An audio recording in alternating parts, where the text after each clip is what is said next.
everyone. You're listening to another episode of the Colleague Down the Hall podcast. I'm your host, Janine Wolf, and today I'm diving into an important topic for any private practice owner. That is key performance indicators, or KPIs. Understanding which KPIs to track can transform your practice from surviving to thriving. So let's start off with explaining what KPIs are and why they're so crucial for private practices. KPIs, which stands for Key Performance Indicators, are metrics that help you understand how effectively your practice is achieving its key business objectives. In the context of private practice, KPIs provide a clear lens through which you can evaluate the health of your business, from financial performance to client satisfaction and operational efficiency. This is essential information for any practice owner. By regularly measuring these indicators, practice owners can make informed decisions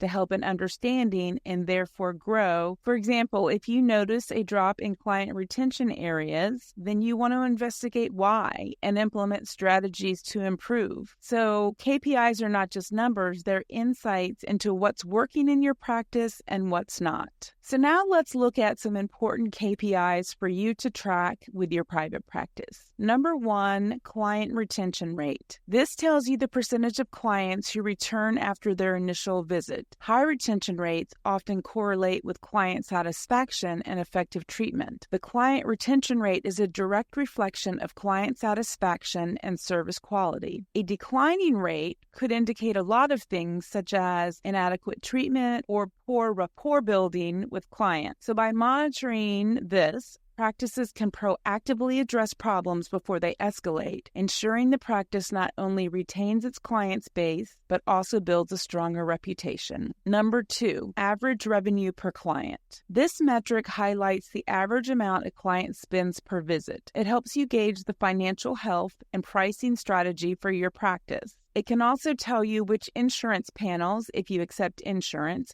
your clients use the most, and it can help determine if there are some that you need to drop, that maybe their payment is so much less than others, or maybe they send back a lot of claims that you have to then deal with, causing a lot of extra work on your part. Number 3, no-show rate. Tracking missed appointments is crucial as they directly impact your revenue and scheduling efficiency. This can also direct the policies you have around this. I have changed my policies around this many times over the years and have a more humanistic approach that balances with my need to have a certain amount of revenue. So however you decide to look at those policies around late cancellations and no-show fees, I do recommend that you bring your own values into this decision. I have talked to therapists who have very stringent policies that they have difficulty communicating to their clients about. And so that's telling me that they're not comfortable with some aspect of that policy and maybe they need to revisit it. But again, you do need to make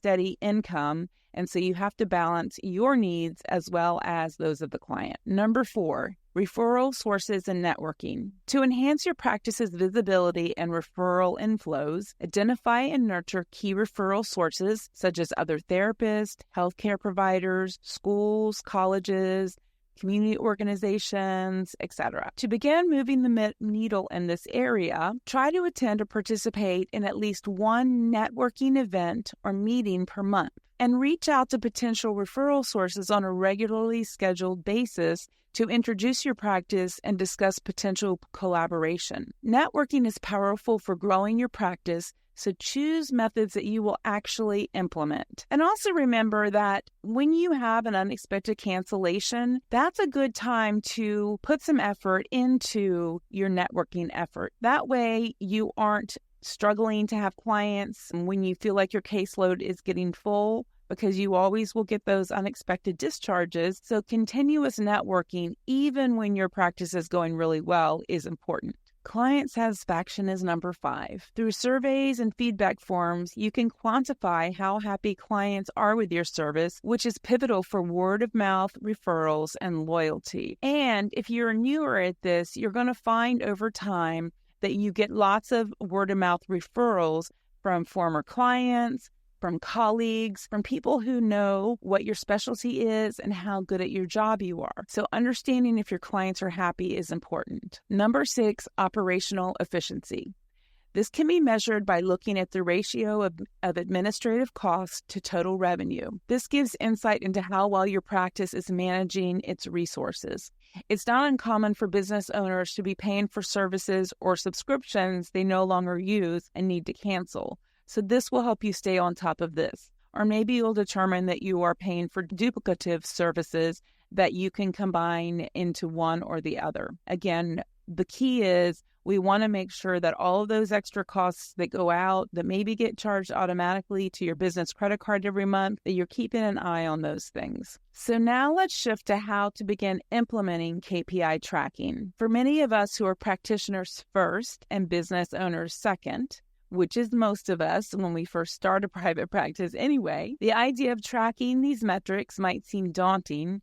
So we need to start simple. Use a spreadsheet that you can update weekly and analyze it both monthly, quarterly, and at the end of the year. This will allow you to see trends and make any necessary adjustments. And keep in mind, there are other aspects of your business that might be important to you as well. The longevity of each client is another example. So if there are any aspects of your practice that are especially important to you, or makes your practice more unique or is a good revenue source for you, then make sure that you add those for your KPI tracking as well. If managing the business aspects of running a small business is overwhelming, I encourage you to reach out to your city's Small Business Association. Most have lots of free resources, and some even provide mentors to help you better understand the many aspects involved in running a small business. And I talk to a lot of therapists who don't really understand that having a therapy practice is running a small business. And so I really encourage you to get into that mindset. There are things that you have to do as a small business.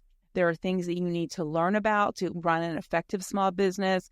And so try and wrap your head around that and reach out for some resources. Remember, the goal of tracking KPIs is not just to collect data, but to create a roadmap for improvement. Each KPI you track should lead to actionable insights that drive your practice forward. I hope this episode helps you harness the power of KPIs to enhance your private practice and your private practice journey. Thank you so much for taking the time to join me today. For all of you hardworking therapists out there, please remember our work is hard, but it doesn't have to be lonely.